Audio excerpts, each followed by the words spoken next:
مريم. النهارده هنتعلم اسهل طريقه لتركيب الرموش.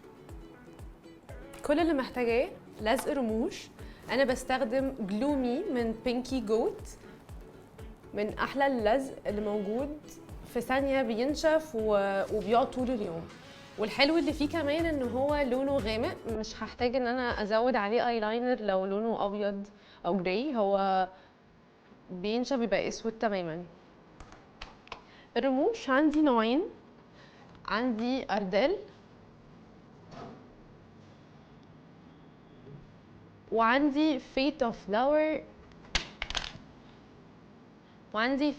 فلاور الفرق ما بين الاتنين ان الرموش دي ديجراديه مدرجه، هي قصيره من قدام وطويله من ورا، ودي تقريبا طول واحد. انا النهارده هستخدم دي لانه الرموش التانية اكتر للناس اللي عينيها ضيقه، وانا عيني تعتبر متوسطه، ولا هي قصيره ولا هي ضيقه ولا هي واسعه، فهستخدم الرموش اللي هي نمبر 5 من أردال. اول حاجه هشيل الرموش من العلبه،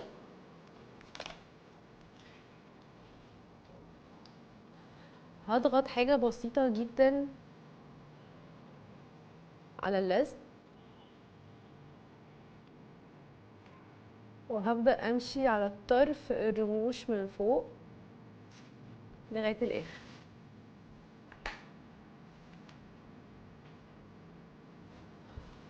– 30 ثانية بالظبط اللزق ينشف.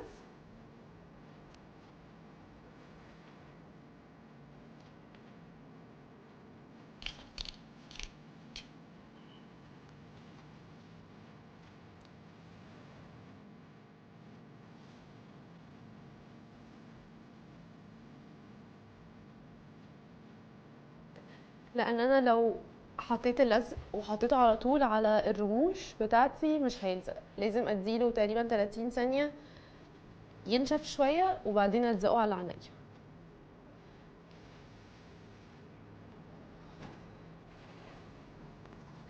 اول حاجة هسحب عيني، هتغمضي حاجة بسيطة وانتي باصة للمراية، هتركبيها من الطرف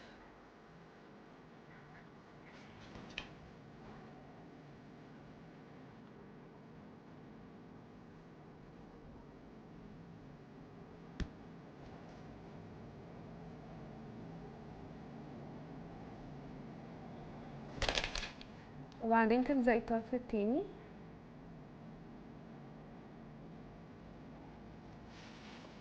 وكده تكون لزقت على طول.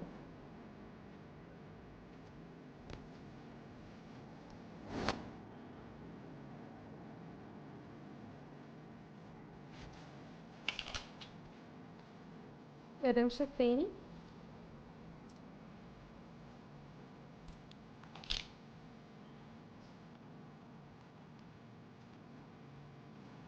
هعمل نفس الخطوة،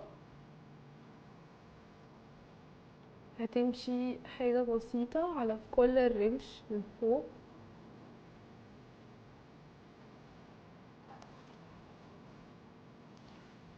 30 ثانية بالظبط.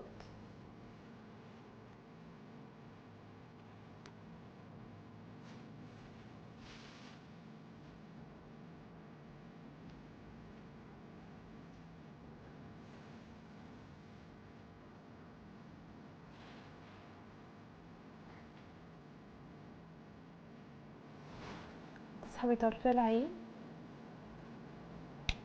تركبيها قدام والناحية التانية.